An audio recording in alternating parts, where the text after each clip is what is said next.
Hey, what is up, everybody? Welcome to a little late edition of Crunch Time. Only like a little late. Is that a plane? What the hell is that humming? What was that? Sounded like a plane. All right.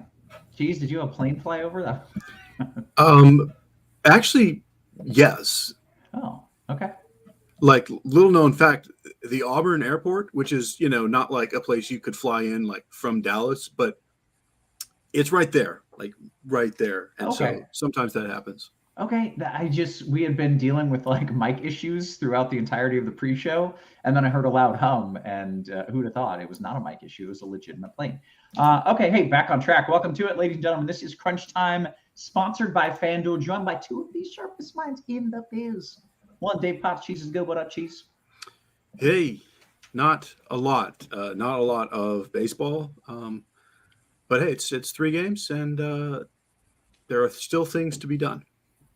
A couple of pretty fun day games happened today. There's a player out there who I think is pretty good at baseball. He, Mr. Shohei Ohtani. Cheese, I assume you've caught up on what happened today with him.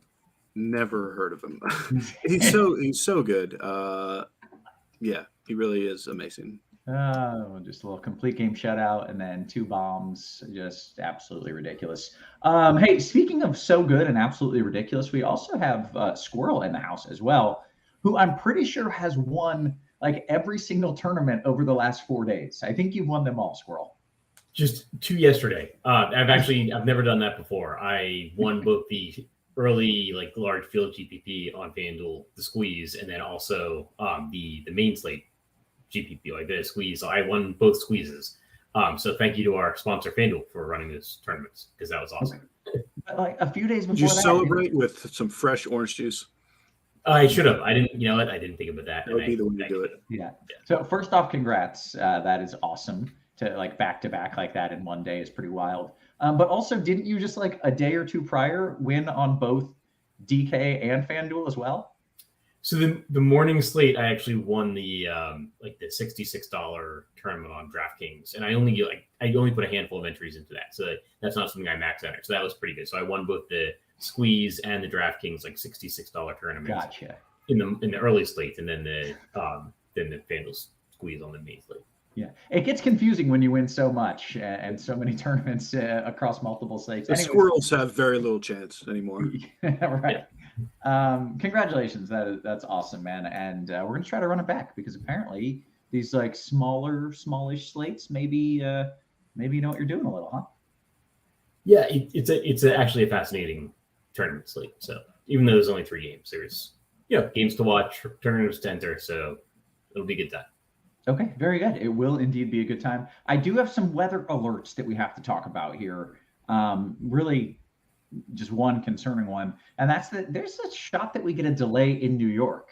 And I don't know if we want pitchers there or not, but since there's only 3 games, I feel like probably we do. It's to some degree, right, Cheese?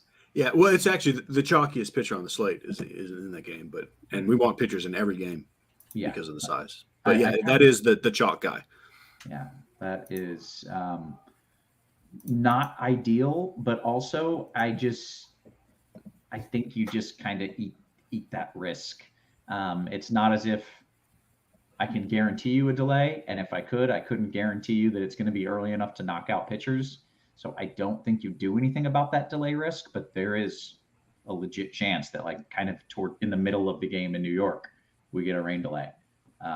So I know that is not ideal, but that is the bottom line. Also, there are some non-rain weather things to talk about, which is the game in New York and the game in, is it St. Louis? Is that the other one? Yeah. Yeah, just so good. The hitting weather is just so good in both of those spots. I love the stacks. Oh, I love the stacks. And I realize that's 66% of the field here, but obviously you want bats in those games for sure.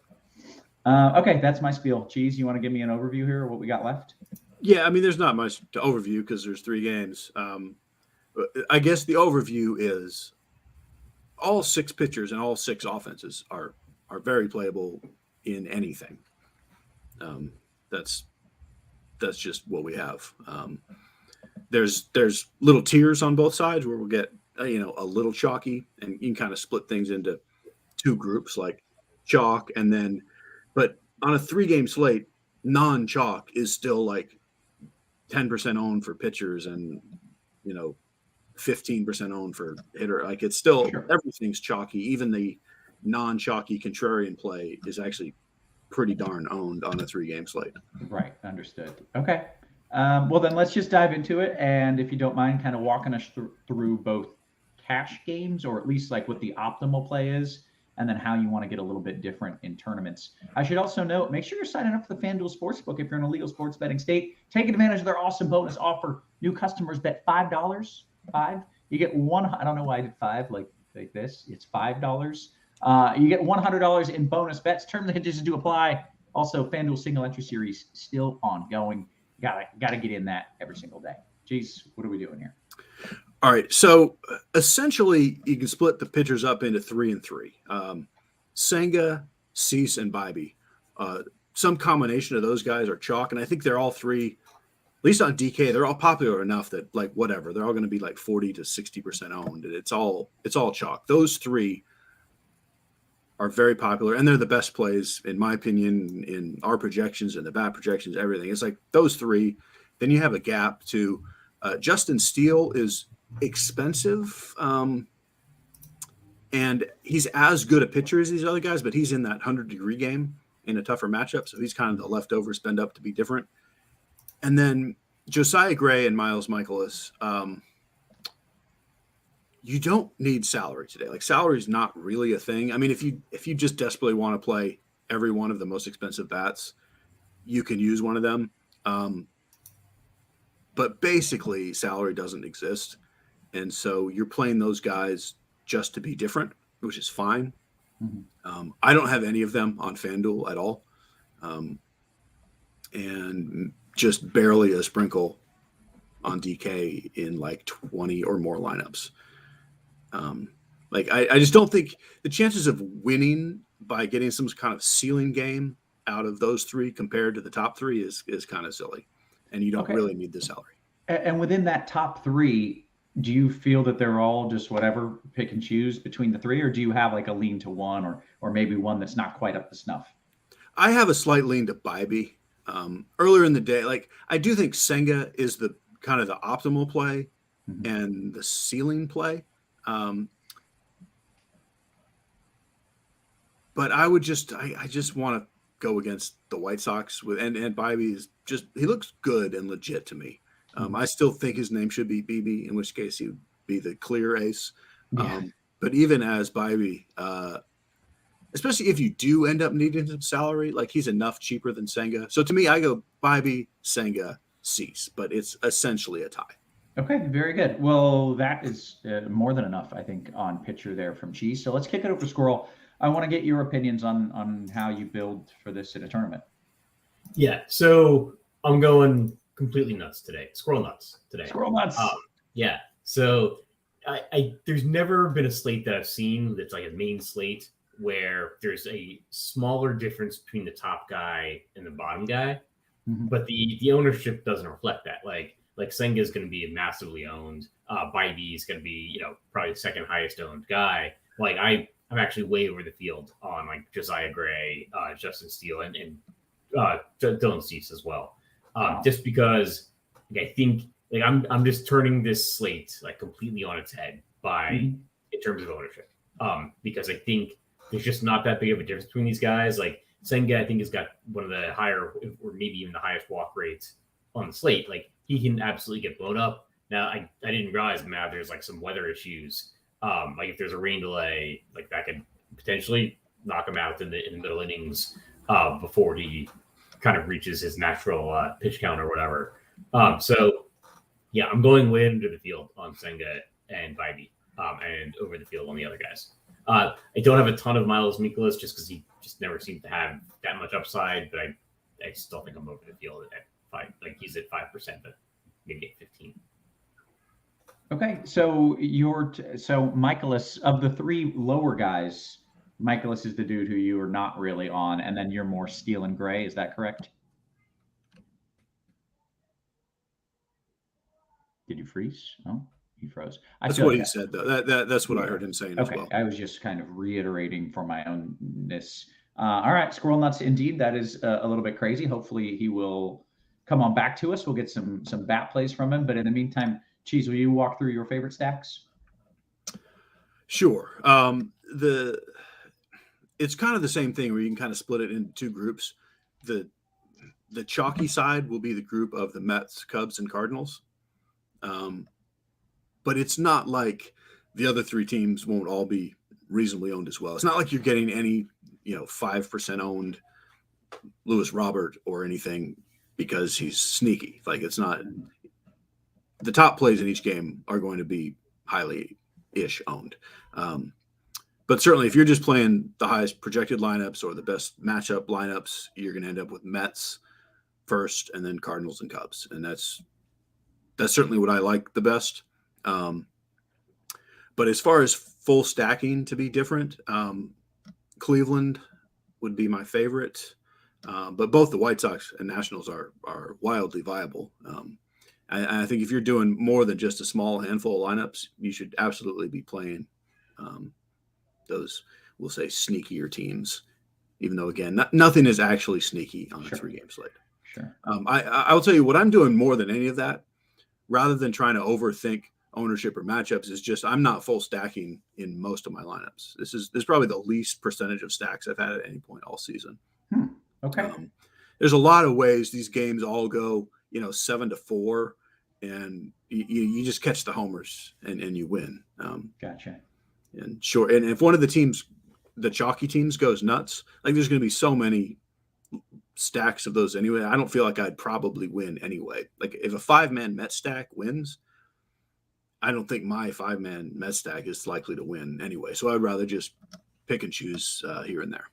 Very interesting. Okay, great. It's occurring to me, Cheese, do you know, I think Squirrel lives in DC. Is that correct? Do you happen to know by chance? That sounds correct. And there's a severe thunderstorm warning over DC right now. And I heard thunder rumbling earlier in the show. There have been noises going on from Squirrel's end from the start. And so it's possible that he lost power. Let's see here. He says power went out. I called it. There you go. There's a severe thunderstorm there, so he probably has no internet and his power's out. He is. Well, I can tell you what Squirrel's playing. He's playing the White Sox and the Nationals. So there you go. There you have it. All right. I would say Squirrel is doubtful to return. He has left the game with the power outage, doubtful to return. Okay, Cheese. Well, then that's you and me here for the next 18 minutes. Let's go position by position. We'll go around the horn. We'll do a home run pick, and then we'll take some QQs. I can't wait till we get to those home run picks. All right. So you do need to play a catcher.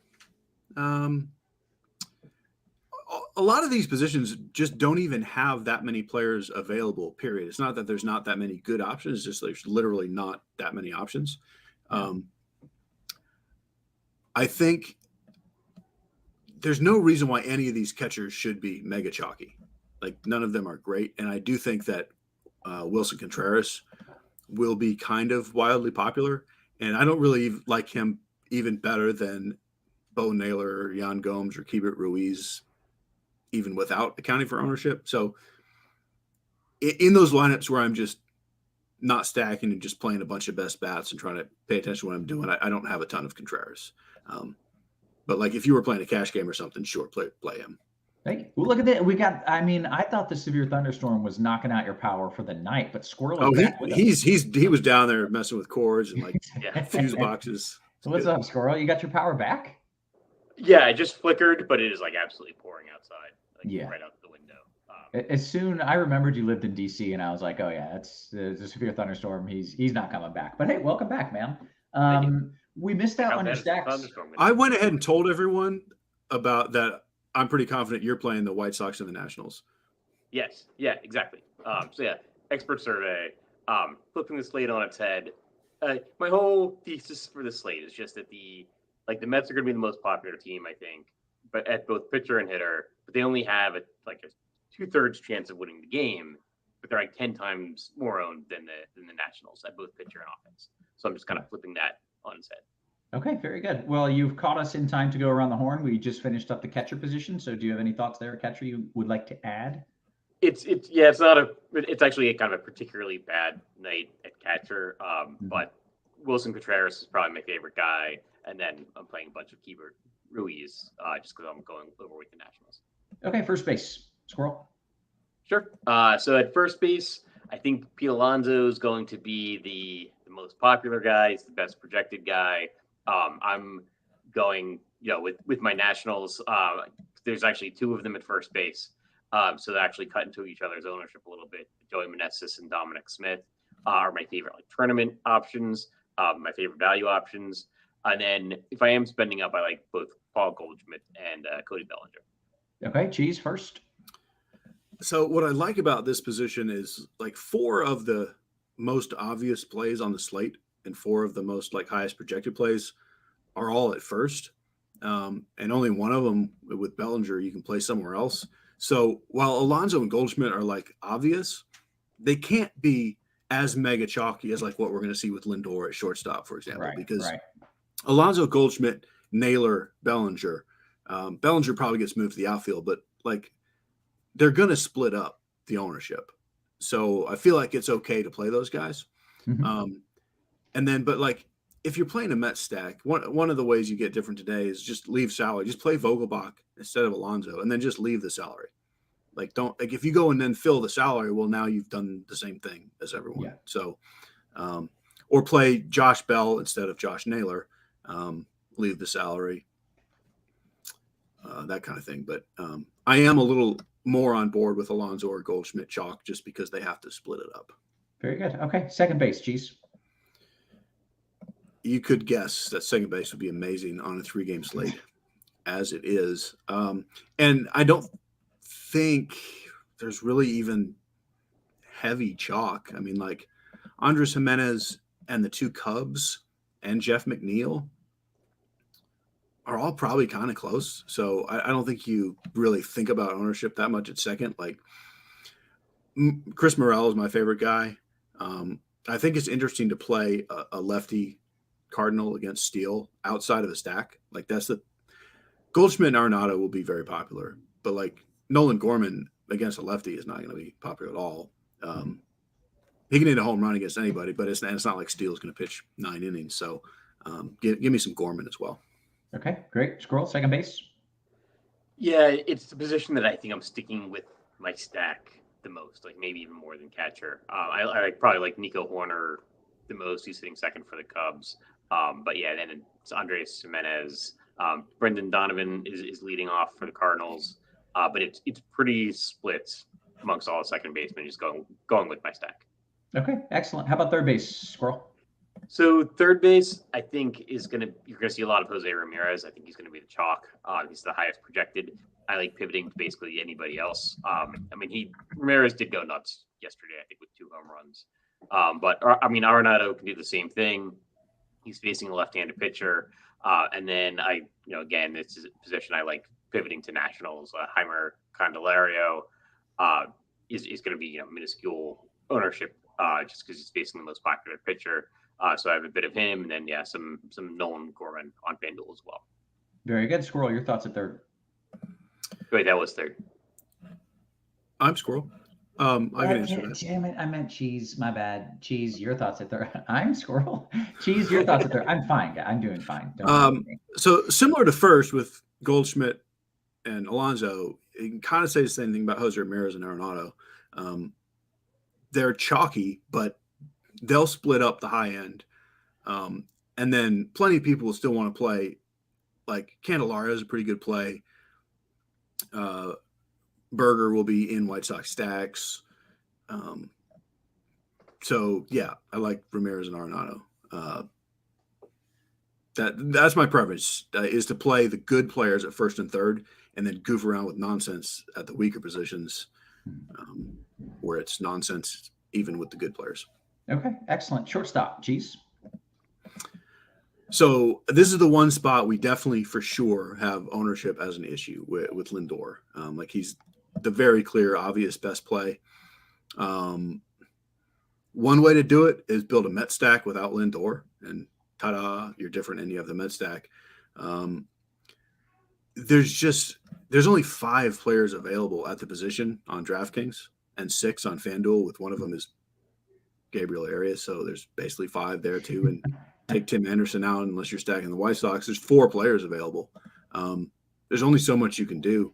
But I guess my preference in that, building non-stacked lineups is to leave Lindor out and just play Swanson, Horner, and Abrams. Okay. Squirrel, are you playing these guys that Cheese dismissed as nonsense? Because that's your. I'm playing some of them. Yeah. But they're I think Arias is my lowest owned shortstop. It's like on DraftKings, there's 5 of them. You don't even get the option of playing Arias. Basically, my thought for this position is I'm just going to double the field or triple the field on CJ Abrams ownership, taking it from Francisco Lindor. Okay. How about outfield? So outfield, again, you'll have some Mets that are popular. Brandon Nimmo is going to be really popular, trying to go slightly under the field on him. I like the Cubs here. Cody Bellinger and Ian Happ both have good power. And then I like pivoting some White Sox as well. Eloy Jimenez and Luis Robert. Cheese, what are you doing in the outfield? Yeah, Nimmo and the Cubs will be pretty chalky. And then Tyler O'Neill will be pretty popular. Those are the best plays. But I think Luis Robert is the guy that, again, he's not sneaky because the slate is small. But as far as, I would say he's the best hitter of all the outfielders, and he's not nearly the most popular. So I'll call him my favorite play, even in Bybee lineups. This is definitely a slate I have batters against my pitchers in the same lineup multiple times even. The cheap stuff is just cheap nonsense that you play because it's different. I kind of like Will Brennan, Mark Canha, and Jordan Walker.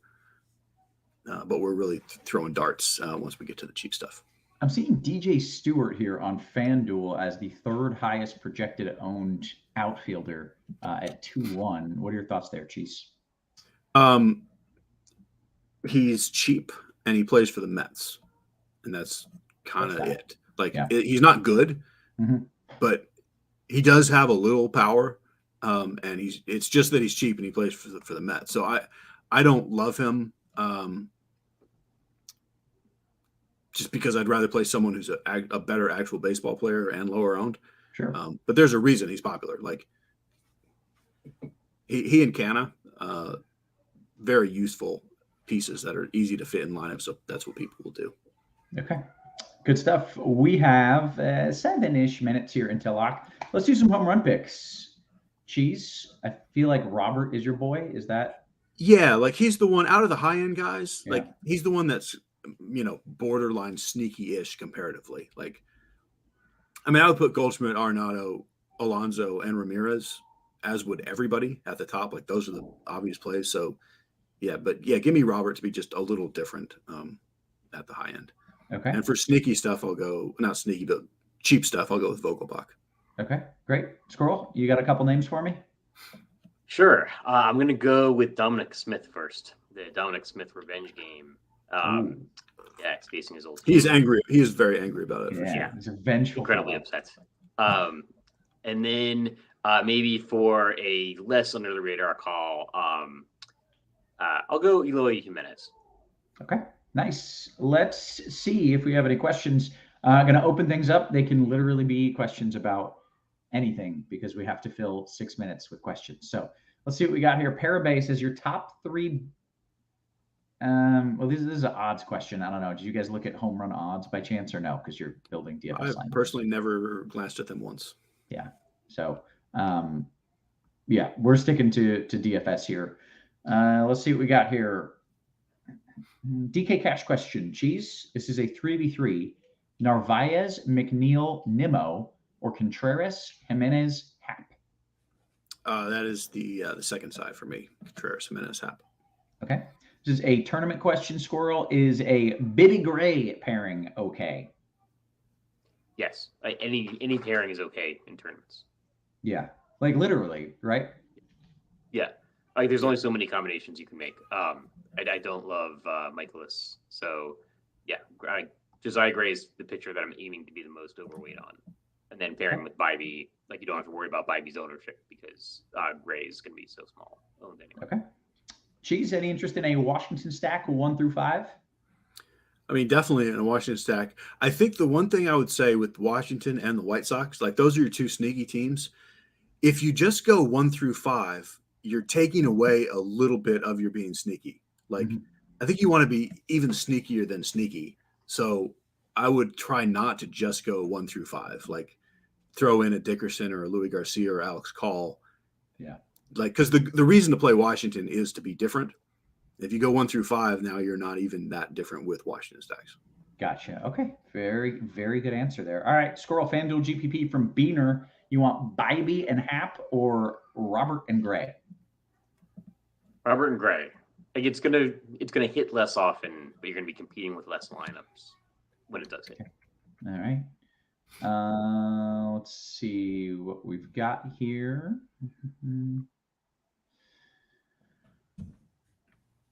Marquis says Michaelis is full pitch. Does that mean does he have a full pitch count expected?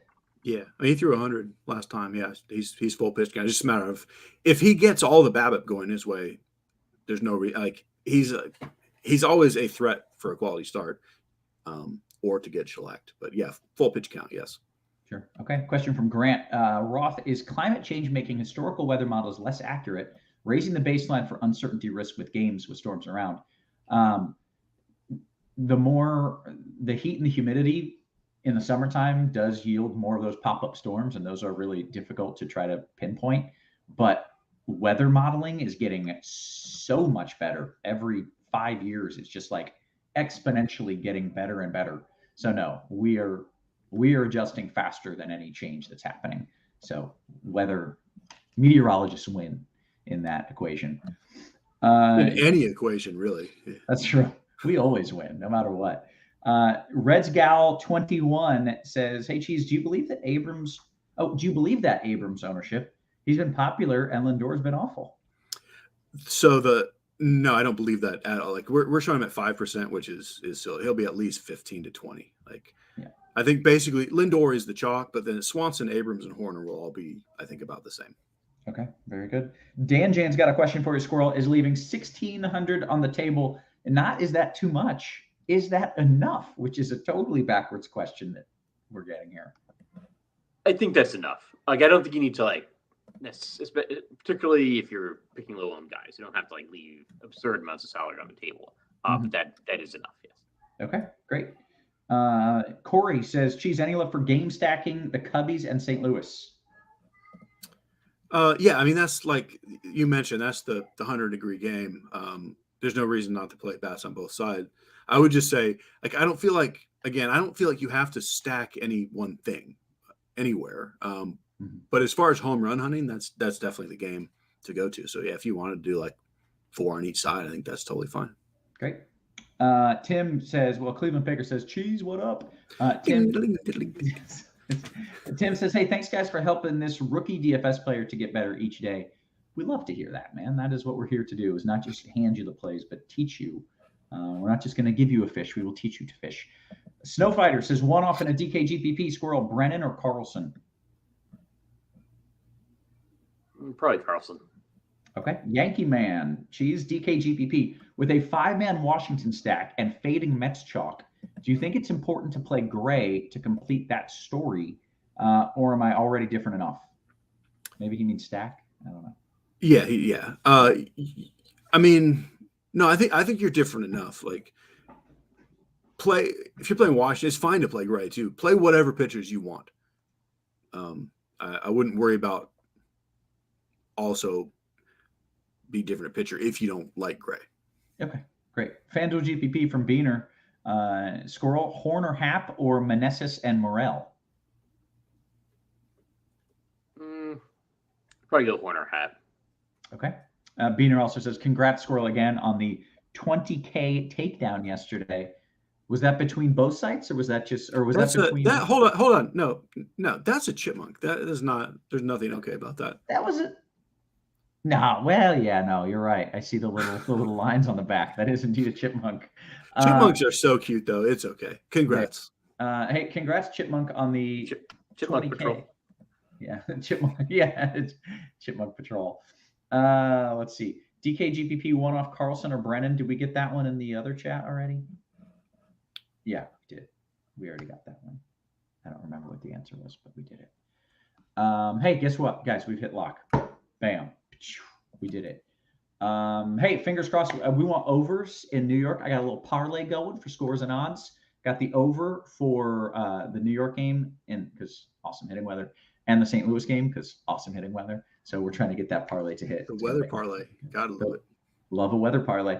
Most important question of the day. Actually, we got one before that. Cheese, large field DK GPP, Goldie and Master Bueni, or Arenado and Suzuki?